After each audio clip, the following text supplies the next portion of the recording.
tudo bem? Hoje eu quero falar com você. Você sabia que pode fazer as suas contribuições de forma digital? Através do aplicativo ou site do seu banco, você pode transferir seus dízimos e ofertas para uma das contas da igreja. Os nossos dados bancários você encontra em nossas redes sociais, no verso dos envelopes de dízimos e ofertas e em nosso site ibshalom.org.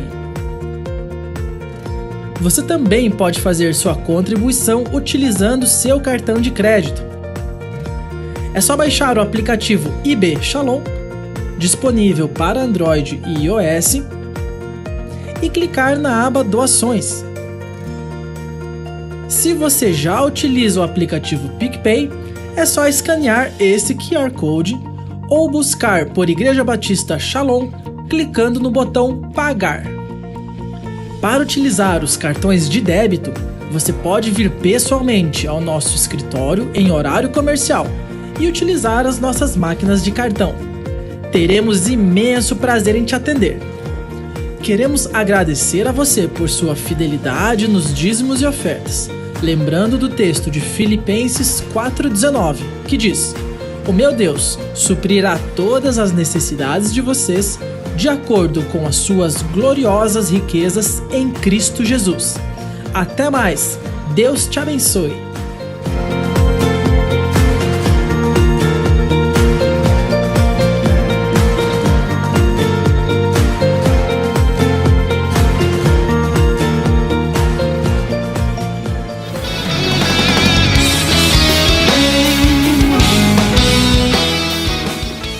Olá, tudo bem? Seja muito bem-vindo. Estamos começando mais um culto aqui na Igreja Batista Shalom.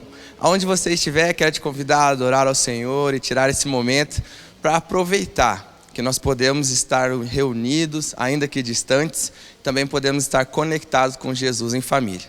Vamos orar e vamos começar? Senhor Deus, muito obrigado por mais essa oportunidade que temos de estar juntos. Pai, abençoe esse nosso período cultuando ao Senhor, que o Senhor possa falar conosco e revelar a sua palavra a nós. Queremos mais de Jesus, estamos aqui por Ti, Jesus. Nos abençoa durante esse período, em nome de Jesus. Amém. Deus abençoe. Não há outro como Tu, soberano e fiel. Não há outro como Tu, reina sobre a terra e céu. És o alfa e ômega, o início e o fim. És o ar que eu respiro,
nós queremos te agradecer, porque o Senhor é aquele que aviva os nossos corações, a vida vem do Senhor.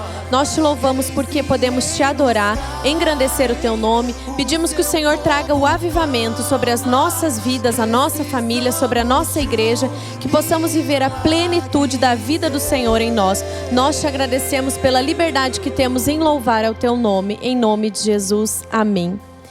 Olá, queridos. Eu quero compartilhar com vocês uma palavra muito especial sobre dízimos e ofertas. Eu coloquei um tema na palavra, coloquei dízimo como princípios de pais para filhos, transferindo esse princípio. O que é um princípio? O princípio é algo estabelecido na palavra de Deus, que ele não muda. E dízimos e ofertas, nós sabemos que ele é um princípio. Ele foi estabelecido na palavra de Deus desde o Antigo Testamento, então nós vemos muitas vezes a Bíblia nos instruindo sobre isso, e eu queria ler com vocês Malaquias 3:10. Malaquias 3:10 traz uma instrução clara a respeito de dízimos e ofertas, e por isso o que fala: tragam o dízimo todo ao depósito do templo, para que haja alimento em minha casa. Ponham-me à prova, diz o Senhor dos Exércitos. E vejam, se não vou abrir as comportas dos céus e derramar sobre vós tantas bênçãos que não terão onde guardá-las. Esse é um princípio estabelecido lá no Antigo Testamento, e eu queria deixar isso com vocês e trazer algo nessa aplicação de passar de pai para filho. Sabemos que as crianças, eu trabalhando com educação, vejo muito isso do exemplo, como as crianças trabalham bem quando são ensinadas, não só você falando o que elas devem fazer, mas mostrando dentro dos exemplos, aplicando isso no seu dia a dia. Por isso eu quero ler com vocês outra palavra, outra passagem da Bíblia que diz, em Deuteronômio 6 e 7, é uma instrução que fala que todas estas palavras que hoje lhe ordeno estejam em seu coração. Ensine-as com persistência a seus filhos, converse sobre elas quando estiver sentado em casa, quando estiver andando pelo caminho, quando se deitar e quando se levantar. Então aqui nós vemos esse papel, a palavra é direcionada aos pais, e cabe sim aos pais ensinarem esse princípio. Nós aprendemos isso na igreja, alguns não tiveram esse privilégio de ter esse ensinamento pelos pais, mas se você, pai e mãe, ou você que exerce a responsabilidade sobre alguém, que você possa ensinar esse princípio, porque isso vai ser bênção demais para a vida do seu filho, do adolescente, do jovem, porque é algo tão bom quando nós vivemos as nossas experiências na prática. Não sei se você já se perguntou, mas que bom que aconteceu tal coisa com aquela pessoa, ou aquela pessoa está prosperando porque eu não estou. E eu creio que é muito bom nós nos alegrarmos com os nossos irmãos, mas é muito bom quando nós temos a nossa experiência com Deus, é algo tão gratificante, né? Eu em casa com os meus pais sempre fui ensinada em relação a dízimo e oferta, mas foi tão bom quando isso passou a fazer parte da minha vida, do meu dia a dia, e eu pude ver a manifestação de Deus nessas experiências. É algo tremendo que Deus nos permite viver. Eu creio que Deus, Ele tem o desejo que cada filho desenvolva a sua vida e seu relacionamento com Ele, não baseado na experiência do outro, mas baseado na sua vida, porque eu sei que o relacionamento com Deus, ele é algo extraordinário, é algo que Deus quer mesmo fazer na nossa vida dia após dia. Então, como filha, desde pequena, sempre ouvi muito falar sobre dízimos e ofertas. Meu pai e a minha mãe nos instruíram muito bem. Nós tínhamos o nosso culto, domiciliar, ali nosso culto familiar. E a gente sempre tinha um momento de dízimos e ofertas. Não podia pular essa parte.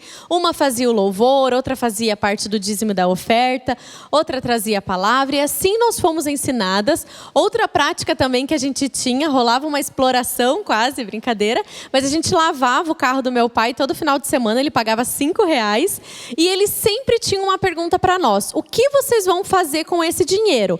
E se nós não respondíamos que nós iríamos dar o dízimo, logo ele nos corrigia, nos lembrando esse princípio. O restante do dinheiro, quem me conhece sabe, eu ia gastar em comida, brincadeira, mas esse princípio sempre foi estabelecido no nosso coração.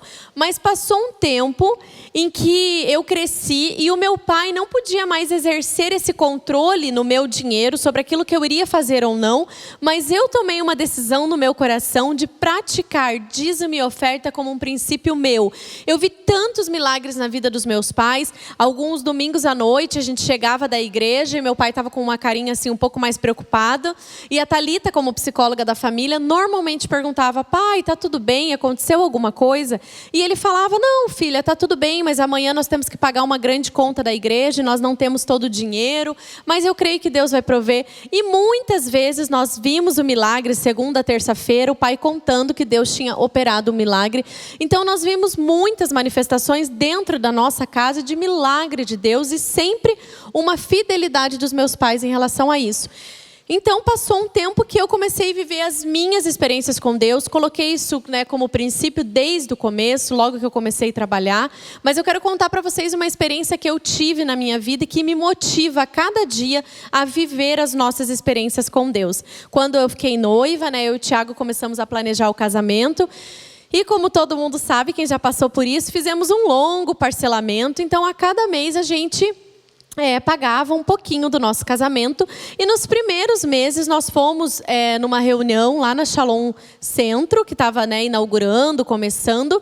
E o pastor fez então uma campanha, enfim, um levantamento para colocar o som na igreja. Algo que ele explicou, né, que juntos nós poderíamos conseguir. Falou algumas maneiras de que forma isso poderia ser feito. E ele falou: olha, se nós tivermos 10 famílias que contribuírem, ou podemos fazer dessa forma, nós iremos conseguir arrecadar esse valor. E eu, como uma boa noiva, nem estava pensando sobre isso, né?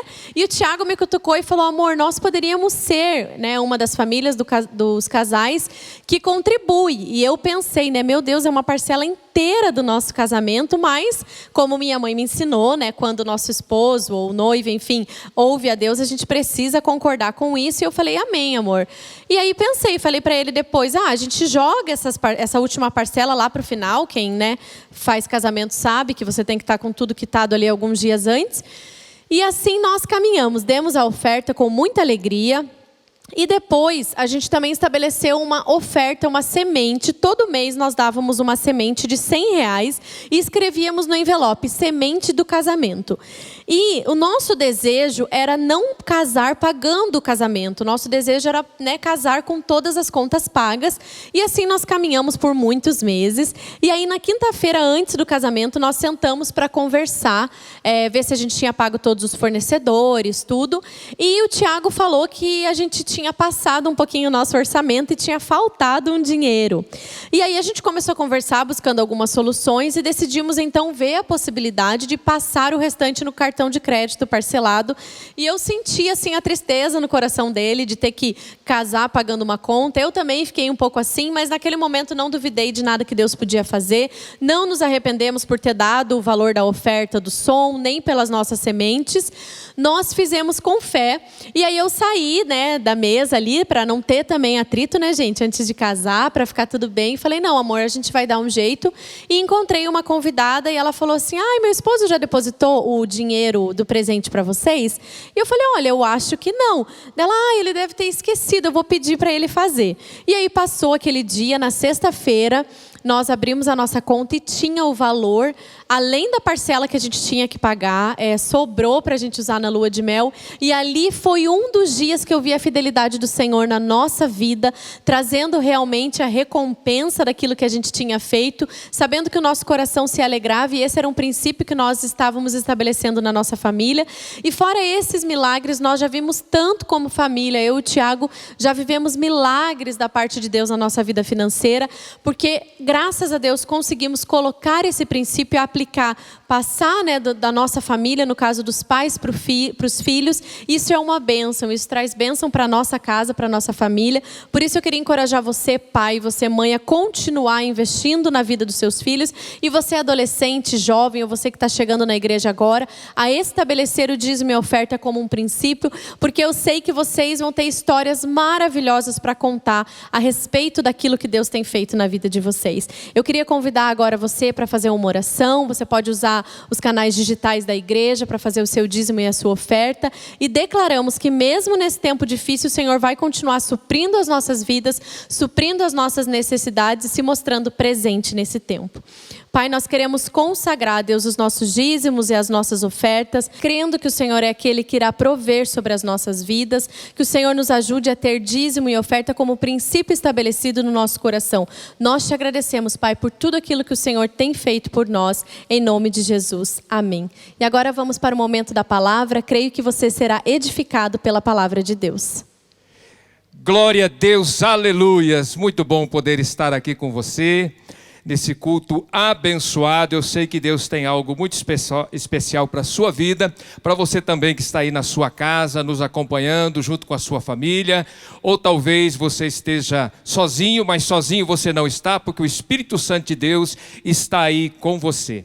Eu tenho um assunto para conversarmos e sermos ministrados nesse dia.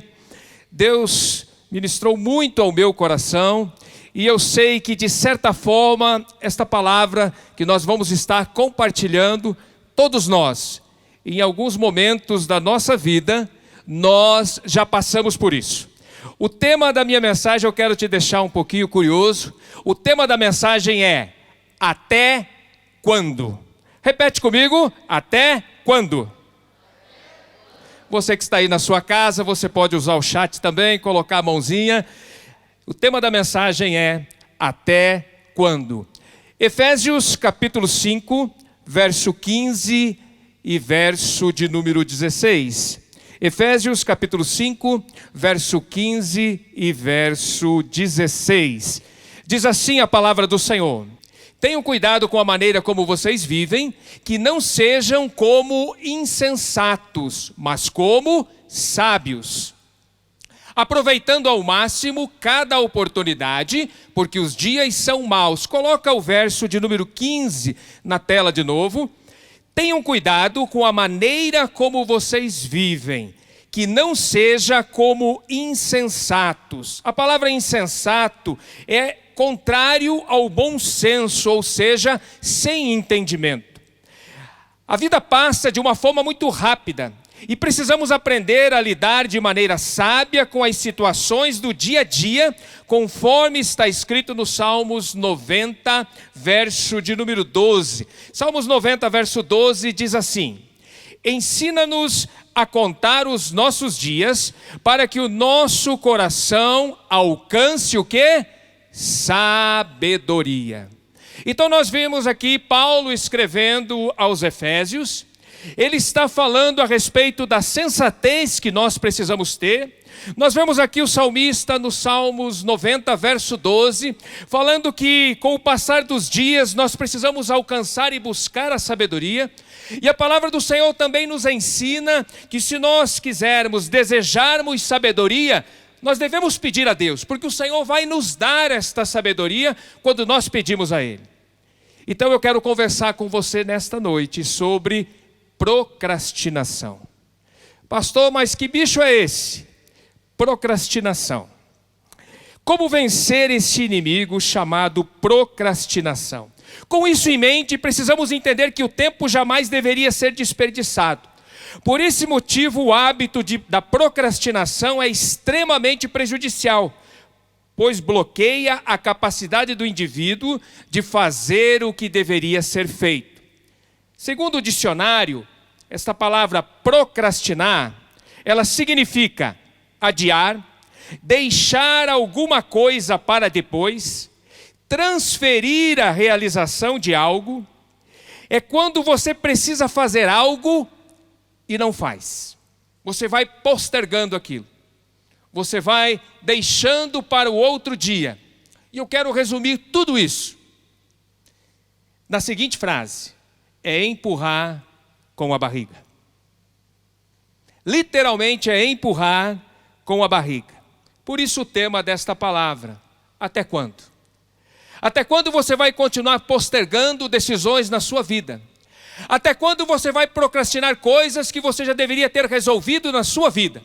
Eu creio que nesse dia o Senhor nos trouxe a este lugar, o Senhor tem te colocado aí de frente a esta tela, porque o Senhor quer, através do Espírito Santo de Deus, falar conosco de uma forma muito singular, e Ele nos pergunta nesse dia: até quando? E eu creio que hoje o Espírito Santo quer nos levar a tomarmos algumas decisões, a tomarmos uma posição muito clara daquilo que devemos fazer e da forma como devemos fazer. Ao invés de fazer o que tem que ser feito, o procrastinador se deixa distrair com outras coisas, aparentemente mais prazerosas. Ele adia frequentemente as tarefas que precisam ser feitas, se distrai com outras coisas. É a arte do deixar para depois. Vou te dar um exemplo. Você que durante o ano, o seu rendimento dá mais de R$28 mil no ano, você precisa fazer a declaração do imposto de renda. Para fazer a declaração do imposto de renda, normalmente nós temos 2 meses para fazer isso, ou seja, nós temos 60 dias. Na mente do procrastinador, poxa vida, 60 dias. Então eu tenho 59 dias para descansar sobre esse assunto e só um dia para me preocupar com isso. É assim que trabalha a mente do procrastinador. E aí nós vemos o que acontece todo ano. As pessoas vão deixando para a última hora. Vai deixando, e chega no último dia, o site está congestionado, porque todo mundo está mandando a declaração, e às vezes faltou um documento, deu algum erro e acaba pagando aquela multinha de R$165, que não precisaria pagar. Estamos na casa de Deus e precisamos ser muito honestos. Quem aqui já passou por essa situação? Levante a sua mão. Olha só. Isso chama-se procrastinação. A minha esposa brinca comigo, ela fala: amor, você é de 7 meses. Eu gosto de agilizar as coisas, gente. Se tem que fazer o imposto de renda, não me importa se eu tenho 60 dias. Normalmente eu mando na primeira semana. Às vezes precisa retificar alguma coisa, está tranquilo. Se eu tenho uma conta para pagar, ela vai vencer no dia 10. É dia 1º, eu tenho dinheiro, eu vou lá e eu pago a conta. Por que eu vou deixar para o dia 10? Minha conta de telefone, água, luz, está tudo em débito automático, para não correr risco de esquecer de pagar a conta. Então tem algumas coisas que nós podemos fazer e devemos fazer, que elas vão nos ajudar muito. O procrastinador diz assim: quando eu puder, eu vou ter esta conversa. Ele sabe que precisa ter aquela conversa, ele sabe que precisa sentar com aquela pessoa, com a esposa, com o esposo, com o filho, para resolver aquela situação, mas ele diz: quando eu puder, eu vou ter essa conversa. Ele diz assim: depois eu arrumo essa torneira que está pingando. E a torneirinha está lá pingando. E ela pinga. E a esposa fala: você não vai arrumar esse negócio. Ah, mas depois eu faço. Vai procrastinando. Uma borrachinha que acho que custa R$1,50 ou R$2. Pega uma chavinha de cano, fecha o registro, vai lá, e em 3 minutos resolve o problema, mas ele fica procrastinando. Ah, só lembra daquela goteira quando chove. Ah, quando parar de chover, eu vou arrumar essa goteira. Para de chover, fica tudo do mesmo jeito, e quando chove, está lá com o baldinho, colocando embaixo da goteira. Depois eu faço a revisão do carro. E não faz, vai viajar, e às vezes acaba tendo problemas sérios por conta disso. Vai deixando para depois. Queridos, todos nós, em alguns momentos da nossa vida, já agimos dessa forma. Mas tem alguns que têm isso muito crônico dentro de si, e eu quero te falar que o Senhor quer nos instruir através da sua palavra. O texto que nós lemos de Efésios, ele fala que nós não devemos ser como os insensatos, aqueles que não têm bom senso. Nós devemos agir de uma forma, de uma maneira diferente, porque o Deus que nós servimos é um Deus tremendo, é um Deus maravilhoso, é um Deus perfeito em tudo aquilo que Ele faz, em tudo aquilo que Ele se propõe a fazer, e é isso que Ele espera de nós, que nós possamos amadurecer, que nós possamos crescer. Desculpas de um procrastinador. Se você já usou algumas dessas frases aqui, é porque você faz parte ou já fez parte desse grupo. Esqueci. Assim que for possível, eu faço. Não deu tempo. Gente, como nós usamos esses termos? O tempo todo precisamos tomar decisões. E algumas mudam o rumo da nossa vida. Há momentos que não podemos procrastinar, pois são decisões importantes e, se forem adiadas, podem causar um grande prejuízo para nós. Olha só que interessante, Eclesiastes, no capítulo 3, verso de número 1.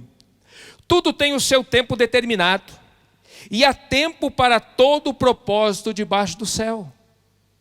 Tudo tem um tempo determinado, há um tempo para todo o propósito debaixo do céu. A procrastinação nos faz perder o tempo certo das coisas. Algumas até conseguimos realizar depois, mas normalmente o custo é mais alto.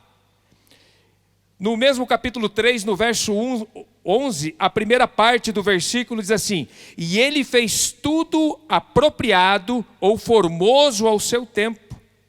Outras coisas acabamos perdendo por não aproveitarmos a oportunidade e o tempo. Veja só algo muito interessante.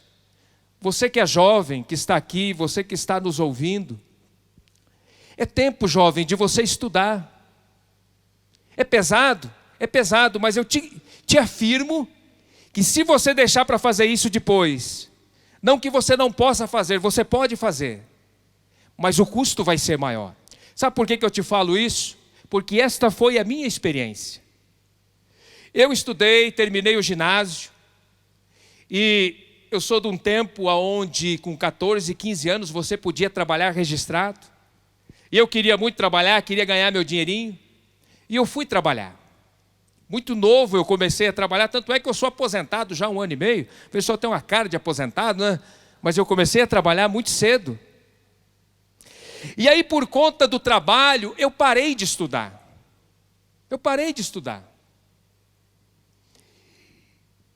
E depois de casado, já com nosso primeiro filho, já devia ter uns 4, 5 anos, aonde eu parei, eu falei, peraí, eu preciso terminar essas coisas na minha vida.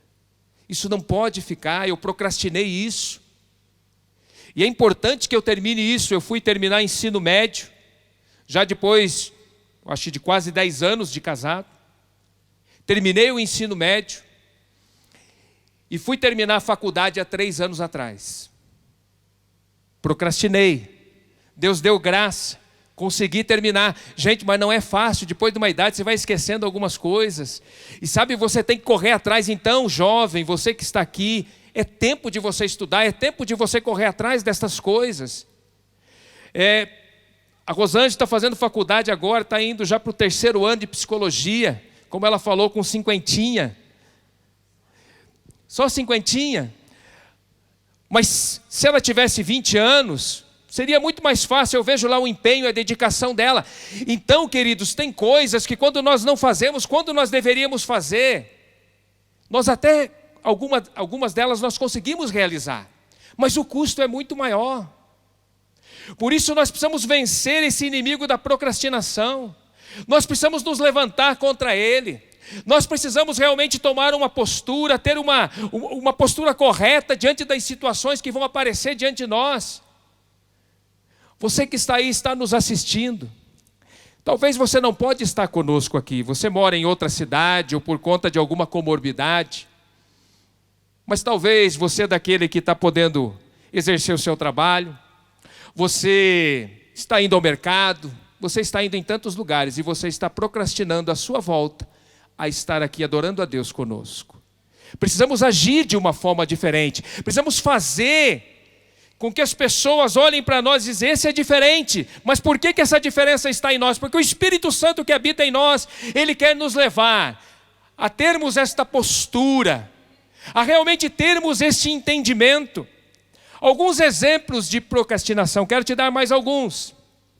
Aquele check-up que você sabe que precisa fazer. Nós fazemos todo ano lá na nossa casa. Todo ano fazemos check-up. Mas a gente vai procrastinando, vai deixando, eu vou no médico. Por que eu vou no médico? Aquela dorzinha que está te incomodando. E você não liga muito para aquilo e você vai postergando aquilo, você vai procrastinando. Aí quando você chega na consulta, muitos escutam aquela frase: você deveria ter vindo antes, seria mais fácil de tratar. Por isso a procrastinação é um perigo muito grande, queridos. Precisamos fazer o que precisa fazer no tempo certo. Isso aqui é campeão de procrastinação. Vou fazer um regime e vou perder peso. Meu Deus! Sabe qual que é o problema das dietas e dos regimes? Que eles sempre começam na segunda-feira. Mas sempre tem a próxima segunda. E sempre tem a próxima segunda. E a próxima segunda. E vai procrastinando, procrastinando, procrastinando. Vou começar uma academia. Até começa. Mas para. Compra a esteira, a ergométrica, está lá. Com a calça, blusa, tudo pendurado. Virou cabideiro lá no seu quarto. Lá na sua sala. Procrastinação. Precisa cuidar da sua saúde, cuide da sua saúde. Faça uma caminhada, você gosta de pedalar, faça uma pedalada. Gosta de jogar um futebol, pratique esporte. Cuide da sua saúde, mas não fique procrastinando estas coisas. Pastor, acho que engordei demais, está me fazendo mal, ando com a leseira, ando sem disposição para as coisas. Toma jeito, para de procrastinar, coma menos, vá fazer um exercício. Amém, queridos? Quando nós não fazemos o que é para ser feito, nós desagradamos a Deus. Porque Deus é Pai. E como Pai, Ele tem uma expectativa a nosso respeito. É como você com os seus filhos. Então Ele gera uma expectativa. Como bom Pai que Ele é. E nós precisamos nos esforçar. Queridos, 1 Samuel capítulo 16, verso 1. Olha só o que o texto nos diz. O Senhor disse a Samuel, o que o Senhor falou a Samuel? O que o Senhor falou a Samuel? Até quando? Você irá se entristecer por causa de Saul? Eu o rejeitei como rei de Israel. Encha um chifre com óleo e vá a Belém, eu o enviarei a Jessé. Escolhi um dos seus filhos para fazê-lo rei. Queridos, o Senhor já tinha determinado, Saul não vai mais ser rei. Eu me arrependo de ter colocado Saul como rei, Samuel, eu vou levantar outro rei. Mas Samuel estava procrastinando a decisão de Deus. E até que Deus chega para Samuel e diz, Samuel, até quando, Samuel? Até quando, Samuel? Toma uma postura, Samuel. Vai, pega o chifre, enche de azeite. Vai lá e unge um dos filhos de Jessé, porque eu já levantei um rei para mim. Mas sabe por que Samuel estava tendo essas atitudes? No capítulo 15, verso 11, o Senhor falou para Samuel, arrependo-me de haver posto a Saul como rei, porquanto deixou de me seguir e não cumpriu as minhas palavras. Então Samuel ficou muito entristecido. E ele clamou ao Senhor. Ele foi à presença do Senhor, porque ele tinha pena, ele tinha dó de Saul. Às vezes nós ficamos apegados a algumas coisas que nós deveríamos deixar de lado, queridos, e deveríamos tocar a nossa vida. Nós ficamos procrastinando, nós não largamos aquilo que deveríamos largar. Isso aqui é tão interessante, que quando Deus fala para Samuel, Saul já foi reprovado, eu já escolhi outro para reinar. Até quando você vai ficar apegado a ele? Até quando, queridos? Até quando essa luta nas suas finanças? Porque você está procrastinando, postergando. Buscar um conselho para você poder administrar bem os recursos que caem nas suas mãos. Você não consegue se libertar do cartão de crédito, você não consegue pagar as suas contas em dia. Até quando você vai ficar nessa luta? Vai buscar ajuda, vai diante de Deus. Até quando você vai ouvir a palavra de Deus com respeito à vida financeira, a ter uma vida fiel na presença do Senhor? Você ouve as pessoas testemunhar, você acha aquilo muito bonito, mas você até quando você vai ficar desse jeito que você está? Tome uma posição nesse dia e diga, Senhor, hoje eu tomo uma decisão. Eu vou mudar esse histórico na minha vida. Eu vou começar a agir de uma forma diferente. Até quando? Até quando você não vai precisar? Até quando você não vai fazer aquilo que precisa ser feito? Sabe, queridos, até quando você vai ficar sem pedir perdão? Você sabe que você precisa pedir perdão por uma situação que aconteceu na sua casa, na sua família, talvez no seu trabalho, talvez na igreja, e você vai procrastinando estas coisas. Talvez você discutiu com seu pai, com a sua mãe, com o seu irmão, com o seu cunhado, não sei. Mas você vai procrastinando. Não, a hora que der certo, a hora que eu sentir, eu vou lá, eu vou pedir perdão. E às vezes pode ser tarde. Não procrastine decisões que elas são tremendamente importantes na sua vida. Vença o orgulho. Vença esse orgulho. Faça o que precisa ser feito. Até quando você vai ficar sem liberar perdão? Já te pediram perdão, mas você ficou com aquela cara feia, você ficou olhando e você ainda está com a mágoa no seu coração, você está procrastinando isso, e isso tem te impedido de experimentar o melhor de Deus na sua vida. O Senhor te pergunta nesse dia, até quando você vai ficar nessa situação? É hora de mudar tudo isso, é hora de começar a experimentar algo novo da parte de Deus. Até quando? É essa pergunta que o Espírito Santo nos faz nesse dia. Até quando você vai insistir neste relacionamento que te leva ao pecado e te afasta de Deus? Até quando você vai insistir em andar com estas pessoas que você sabe que é má companhia? Você vai procrastinando estas coisas, você não toma uma decisão que deveria tomar. Isso de certa forma tem amarrado a sua vida, tem prendido você. Você não consegue deslanchar espiritualmente, você não consegue viver uma vida alegre, uma vida de sonhos. Comece a andar com pessoas que sonham junto com você. Comece a andar com pessoas que amam a Deus. Comece a andar com pessoas que têm um propósito na vida. A pergunta que o Espírito Santo nos faz hoje: até quando?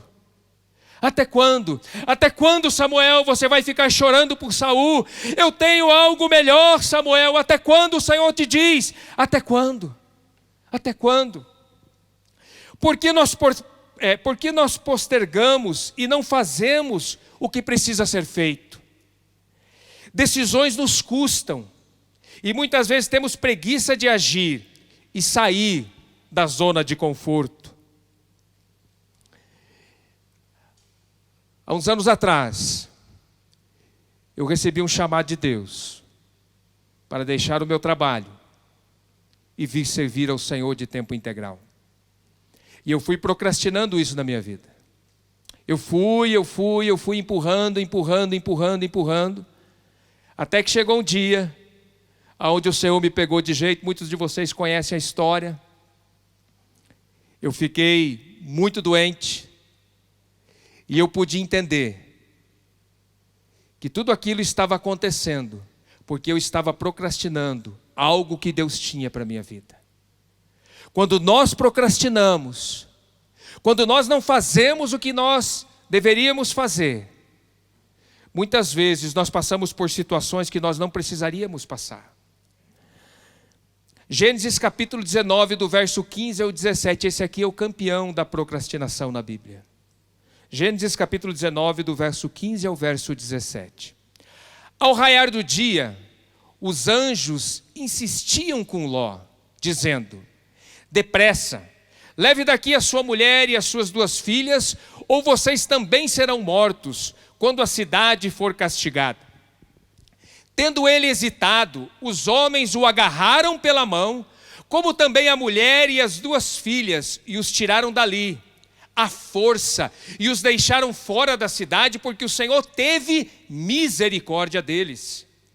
Assim que os tiraram da cidade, um deles disse a Ló: fuja por amor à vida, não olhe para trás e não pare em lugar nenhum da planície, fuja para as montanhas, ou você será morto. Queridos, quando nós vamos ler toda essa história, nós vamos ver que Ló e sua família habitavam nas planícies de Sodoma e Gomorra, e ele foi habitar na cidade de Sodoma. E Ló tinha uma posição importante naquela cidade, porque quando você vai ler no começo do capítulo 19, verso de número 1, você vê que quando aqueles homens, que eram anjos de Deus, enviados àquela cidade com a missão de destruir aquela cidade, quando eles chegam nos portões da cidade, Ló estava sentado nos portões, junto com outros homens, assentados ali na entrada da cidade, e só ficava naquele lugar homens sábios, só ficava naquele lugar pessoas que eram respeitadas na cidade, por conta da sua sabedoria, do seu entendimento. E ele estava ali. E aqueles homens vão com uma missão, porque Abraão estava intercedendo por Ló. Ló já sabia que aquele não era um bom lugar para morar, mas ele estava procrastinando a sua estadia ali. Ele já deveria ter saído daquele lugar há muito tempo, mas ele estava procrastinando. E os anjos chegam, e em outras palavras, o que os anjos, os homens estão falando ali para Ló: Ló, até quando você vai ficar aqui, Ló? Você precisa sair daqui. E ele ficava hesitando, queridos. E acontece algo muito interessante nesse texto que nós lemos. Aqueles homens, literalmente um deles pega na mão de Ló e da esposa de Ló e puxa pela mão: saiam daqui. Queridos, isto é uma exceção, não é uma regra na palavra de Deus. É uma exceção. É uma exceção. Ló foi puxado pela mão.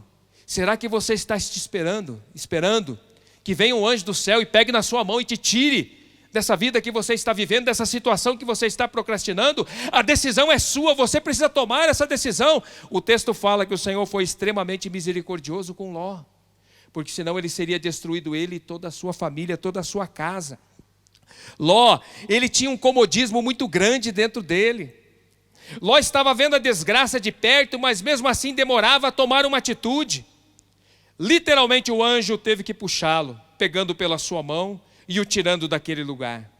Quantos que estão em pé de guerra na sua casa? Luta com a esposa, no relacionamento, com os filhos, a coisa está travada, não vai. Você está procrastinando aquela conversa que precisa ter, está procrastinando buscar uma ajuda, está procrastinando realmente poder sentar e ter uma conversa, poder abrir o coração e resolver esta questão. Deus tem o melhor para a sua vida, para a sua família, mas você precisa fazer a sua parte. Eu preciso fazer a minha parte, porque a bênção já está liberada sobre as nossas vidas. Nós precisamos tomar posse, nós precisamos querer. Quando nós procrastinamos, nós prejudicamos os nossos familiares e as pessoas que estão à nossa volta. Êxodo capítulo 10, verso de número 3. Êxodo capítulo 10, verso de número 3, olha só. Dirigiram-se, pois, Moisés e Arão a Faraó e lhe disseram: assim diz o Senhor, o Deus dos hebreus. O que que eles falam a Faraó? O que que eles falam? Até quando você se recusará a humilhar-se perante mim? Deixe ir o meu povo para que me preste culto. Querido, Faraó estava procrastinando uma decisão. A decisão estava nas mãos dele, ele era o líder. Ele sabia que ele estava agindo errado, mas o coração endureceu. E às vezes com a gente não é assim, só por birra você não faz. Não, mas eu não vou fazer porque estão pegando no meu pé e eu não vou dar o braço a torcer e fica igual aquele bichinho quando empaca. Você sabe qual bichinho que é, né? É igual aquele bichinho quando empaca, aquele orelhudinho que fica empacado e não sai do lugar. Faraó estava nessa situação, coração duro. A atitude de Faraó afetou toda uma nação, toda a nação do Egito sofreu por conta da procrastinação daquele líder. Eu quero falar para os homens que estão aqui: você homem, você é líder na sua casa, e você precisa ser líder com excelência na sua casa. E eu tenho ficado preocupado com os homens, você que está aqui nesse culto presencial, você que está me ouvindo aí, homem, eu tenho ficado preocupado. Nós temos já alguns meses nos reunido aqui para orar na sexta-feira, das 20 às 21 horas, é 1 hora de oração. Eu não sei onde é que estão os homens, acho que estão em vigília no monte, porque eles não estão vindo aqui orar. E eu fico preocupado porque você é o líder da sua casa, tem coisas que você não pode procrastinar, vai trazer prejuízo para a sua família, prejuízo para a sua vida. Homem, se levante, as irmãs podem dizer amém. Eu espero que sexta-feira que vem você esteja aqui orando conosco das 8 às 9. É 1 hora só. É 1 hora só. Jesus, quando ele olhou para os discípulos, disse: vocês não podem velar comigo só 1 hora? Vocês não podem, vocês não conseguem, porque Jesus ia lá orar, quando ele voltava eles estavam dormindo. Vamos acordar, homens, vamos acordar, povo de Deus, vamos parar de procrastinar, vamos buscar ao Senhor em unidade. Eu falei sexta-feira que eu ia dar um pega em vocês, mas é para o seu bem. Vamos aplaudir ao Senhor. Deus é bom. Deus te ama. Deus te ama, Deus ama você, Deus ama a sua família, Deus quer o melhor para a sua família, Deus quer o melhor para a sua vida.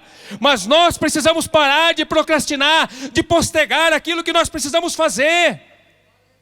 Vamos fazer o que precisa ser feito, queridos.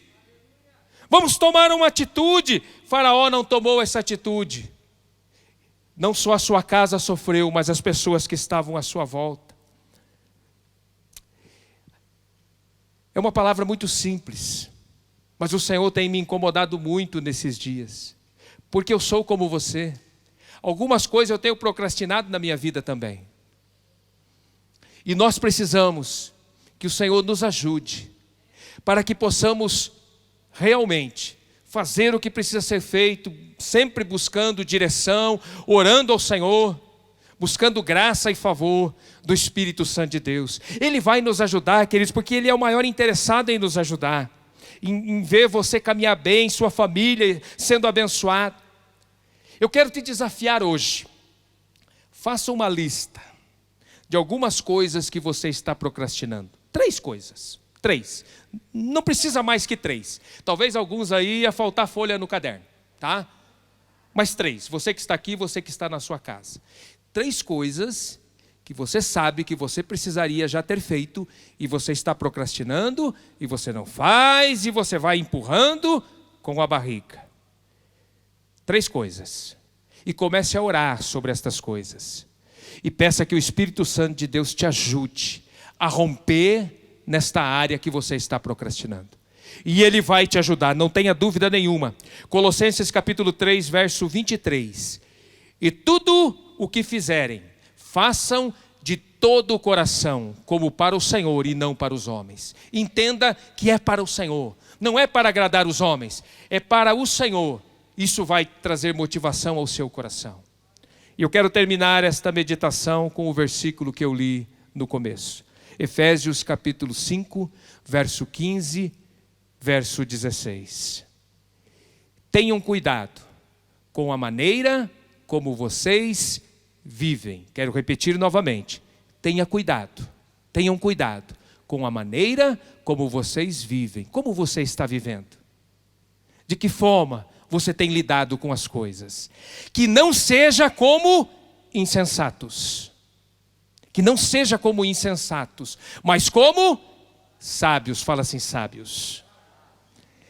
Queridos, grave na tábua do seu coração. Pode voltar lá no 15, fazendo o favor. Grave na tábua do seu coração, Efésios 5,15. Grave esse versículo, coloque na porta da sua geladeira, lá no seu computador, lá na porta do seu banheiro. Coloque esse versículo em alguns lugares da sua casa. E quando você olhar para esse versículo, você vai lembrar desta palavra. Tenham cuidado da maneira como vocês vivem. Que não seja como insensatos, mas como sábios. Eu quero te convidar, você que está aqui, a ficar em pé, você que está aí na sua casa.